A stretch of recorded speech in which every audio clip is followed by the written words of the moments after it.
I just made almost $16,000 day trading today. It was my best day trading session of 2025. And in this video, I'm going to be going over what went right, but what went wrong first before we had an epic trade in our best trade of 2025. So let's get into it. So this $9,384 was one of the options that I bought today, and the second one was the second pair of options I bought today. And the biggest thing about this trade, guys, is I fully called it out in the community over here, in the High Five community, as I always do. Time and time again, I call out these trades for my community members. If you want to join that, a link's in my bio. But I also today called it out, the whole setup. I called out play by play. I called out what options I was buying, when I was trimming, everything live on X as well for free. And this was my best trade of 2025. So what better way than to share it with everybody on X for free? Now, it didn't get a lot of traction, it didn't get a lot of likes or anything like that, but that's okay. I know a lot of people still saw it and made some money off it, and that's all that matters to me. But anyways, I want to talk about what went wrong first before what went right. I wouldn't really say it went wrong because it led me to the really good setup, right? So first and foremost, I saw that we were running into the previous resistance from yesterday. Now, the previous resistance on Monday, we shot up here and then we wicked off of it really hard. And then today we climbed and we were up, over 3% on the QQQs, over 4% at one point. We climbed all the way up here and we literally hit the exact same number, 443.14, 443.14. We hit the exact same number and then we started to reject. At that point, when we rejected there, I said, okay, if we get under the high five indicator, this green and red indicator you see, and the yellow indicator, that's my high five trading strategy. That's my high five indicator on the 15-minute. It's all available in the community. You can download it right here on TradingView. But whenever we did that, I came over here to the 2-minute chart, which I used to get an entry.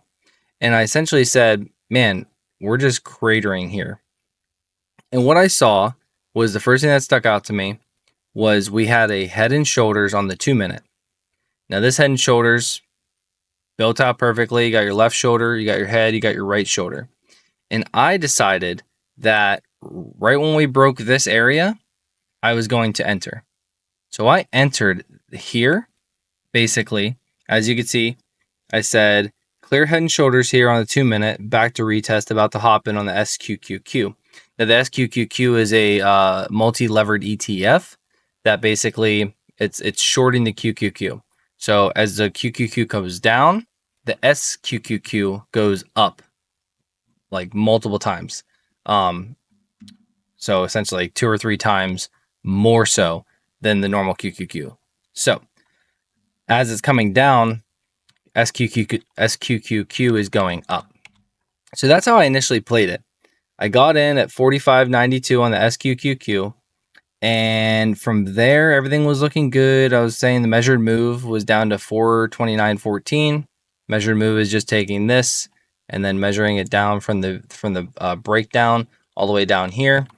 And I was good. And I said, okay, I'm not going to exit this name unless we break down out of, or unless we close over the 2-minute. Well, we closed over the 2-minute here. And, I said, okay, it's just a retest, so we're good. And we continued down. But then we had this big snapback, and then we came all the way up here, and it basically invalidated the whole thing. And we had to exit at our stop loss. We set our stop loss when we got down here. We set our stop loss at break even on SQQQ.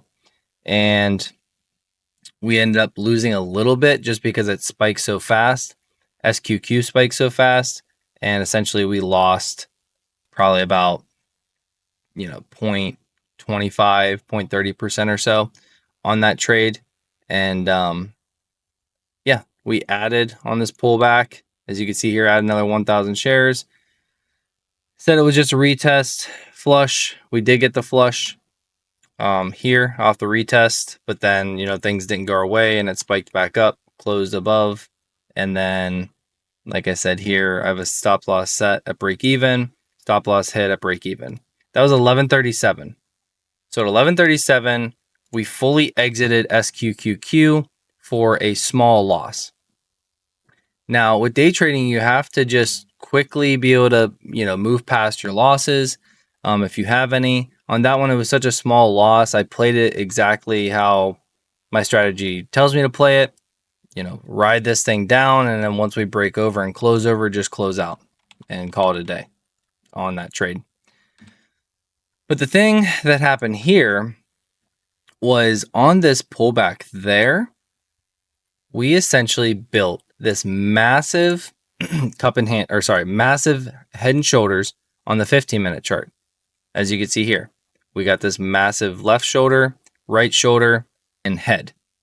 So we had a mini head and shoulders in the 2-minute, which still was good. It just overcorrected on the pullback, and the retest, it just overshot it, which is perfectly fine. So we had that mini head and shoulders on the 2-minute with a measured move down to 429.14. And then we had this massive head and shoulders with a diagonal base, a diagonal neckline, with a measured move all the way down to $423.24. And you can already see, spoiler alert, we got both of our measured moves perfectly hit. And it was a massive 2.4% down move in the QQQ that we absolutely crushed.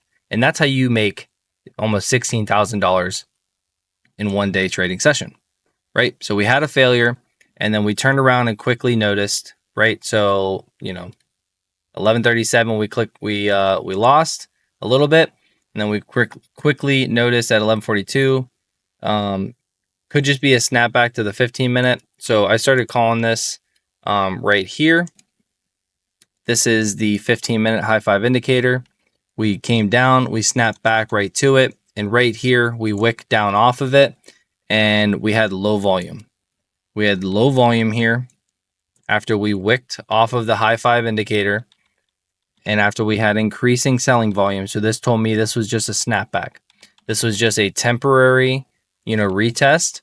And then, I even put it on here, and I said, okay, yep, that's a left shoulder, that's a right shoulder, and that's a head. And then obviously inside that, you have a bigger left shoulder, right shoulder, and head. So we came back up here, retested. We broke down underneath this prior day high. We broke beneath it. We had to retest it to confirm it, and then we shot down. But obviously we had the head and shoulders in here. So with the head and shoulders, I first got it on my radar when we came back to the high five 15-minute indicator and retested that. And as soon as we did that and rejected it, I basically told everybody, just bought the 436 puts for April 9th here off the clear rejection and confirmation. So this is a clear rejection off this area, off the prior day high, and we started moving down. So I bought in on these 436 puts because it was showing clear rejection. At this time, we hit 13% up, and I told everybody I trimmed 1/3 position at 11%. Said that's money, dude. And then also ended up showing this picture, just showing that, hey, look, we rejected, big flush candle, everything's going great. Just trim 1/3, and we were up almost 24% at this point on our 436 puts.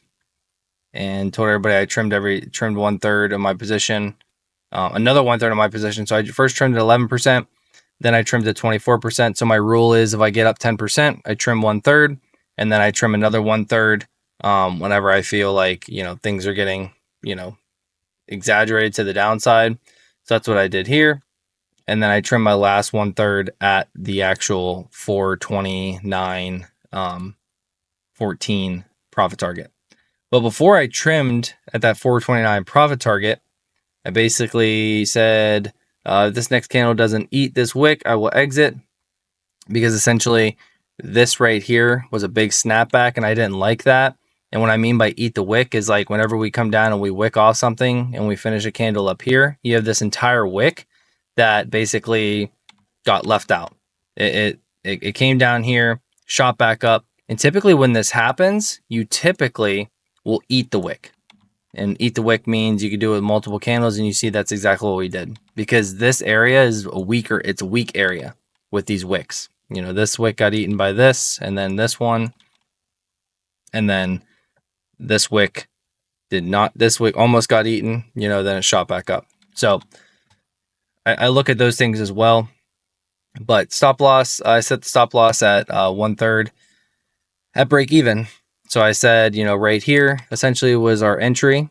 And I said, okay, if we get back up there after coming down here, if we get back up there, then I'll exit my last 1/3 at a break even stop loss. No biggie. Well, we then didn't, and we started moving down and eating the wick. And then that's when I realized the big head and shoulders. I said, now we just built a massive 15-minute head and shoulders with a measured move to 423.24. If 433.39 breaks this dotted line, buckle up, right? As you can see, called it out live, 433.39. And guess what? We broke that here. And I said, okay, yeah. Also, the Williams percentage range, it basically bounced here, and it's just in this downtrend. So once we broke down out of this as well in the Williams percentage range, as I called can't see it, I don't know, I called it somewhere. But once we broke this low here on the Williams percentage range, showed that this downtrend, we're making lower lows, lower highs, things are continuing in the downtrend. And then we broke this, obviously, we broke down out of the head and shoulders. And from there, you know, right before there, I said, okay, I'm buying the April 9th, 433 puts at 697. I got 30 cons, big flush coming, and back to today's pre-market level. This is the pre-market level. And you see that clearly happened, right? So not just that, but we got all the way down to our measured move here and here, obviously.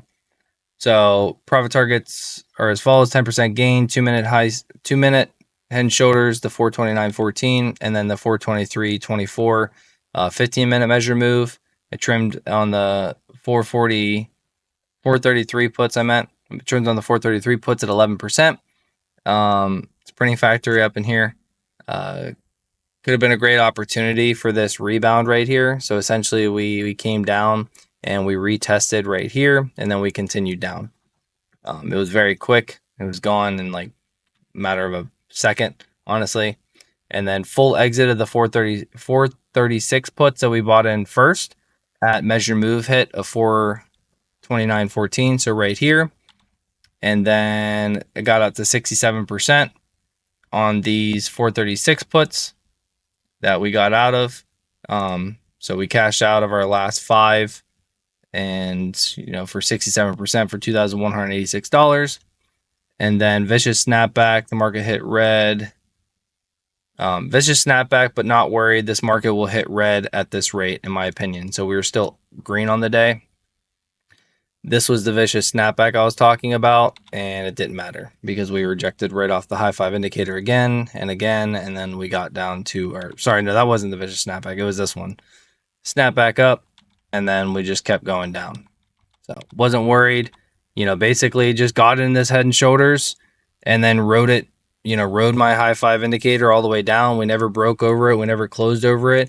If I would have played it even deeper than the 423.24, which I didn't, I kept calling everything out. And then I essentially got out of my last 10 contracts at 87% gain on the 433 puts. So that's how we were able to make almost $16,000. Day trading, I didn't get greedy. You know, I trimmed on the way down. And honestly, like I said, I could have held, if I had to do it again, I would have held, you know, 5 contracts or something like that for the dream.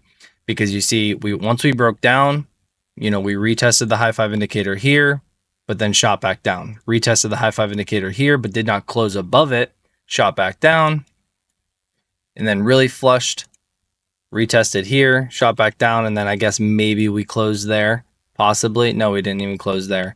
And then we shot back down. So we never closed above the high 5 indicator. So we could have rode this thing down for another 2.5 to 3% gain. So that's the only regret I have about this trade, that I could have done a little bit better, save a little bit for the dream. I always say that. Hang on to a little bit for the dream. Take your profits, trim, don't be greedy. Once you get up a certain percentage, once you get up, 10%, set your stop loss at break even. Don't lose on that trade. Take your 10% gain and then set your stop loss at break even. Guess what? If it goes back and it hits your break even, at least you made 10% on your trade, trimming your 1/3 position. So yeah, guys, this was just a massive trade though. And you see the Williams percentage range, right? I mean, it just told us the whole story as well. We broke out of this Williams consolidation box, this bullish Williams consolidation box that was going up. And then we broke out of it. We retested it, built this head and shoulders, got an entry here. This told us to enter. This told us to enter once we went back down. And then essentially we built this Williams consolidation box to the bearish Williams consolidation box. And if you don't know what those are, it's okay. These are my personal trading strategies. I use the Williams percentage range to tell me, red barriers, like we'll reject out the red barrier and build a Williams consolidation box. Once we reject, build a low and have our red barrier. And then same thing down here on the green barrier. We bounce off the green barrier. When we hit it, we get bounces upward, right? And we build basically a Williams consolidation box. And as long as we stay in that box, we will continue down. As long as we stay in this box to the high side, we'll continue up. And that's the real basicness of my Williams consolidation box. It works very well. And when you break out of the Williams consolidation box, a bullish Williams consolidation box, then you better be ready for some downside. We did, we retested, we broke the low there, and then we got in a bearish Williams consolidation box, and we just continued down. That on top of the high five indicator I have here being flipping to red, making this bearish cross right here, having a head and shoulders pattern to work off of. Checked all my boxes, massive trade. Couldn't be more happy with the day. Like I said, there's always things that you can critique yourself on. Should have held on to the dream a little bit more, but yeah, it was a massive trade today. Like I said, called it all out live in the community like I consistently do, and I called it all out live on X as well. So if you're interested in joining and getting more of these call outs on a daily basis, join our high five community over here. We got a great community, building up lots of amazing people. I love them all, honestly. So just trying to help people become profitable traders and get through this market that's really just crazy right now, really crazy. So again, if you're interested, link in the bio. If you like this type content, if you like this type of review of the day trades and getting to pick my brain and understand why I did what I did, the trades I did, how I set up these boxes, the prior day highs, Friday lows, pre-market highs, pre-market lows, how I set all this stuff up so I know exactly what levels I'm looking at, and when they break, what I need to do. If they break to the high side, I need to go long in calls. If they break to the low side, I need to go puts, right? Knowing how to do all this, understanding it, I put these out every day, these setups on the QQQ, on the SPY, IWM sometimes like big traders, NVIDIA, Tesla, all of them. Put them out every day. So my community is prepared for the day.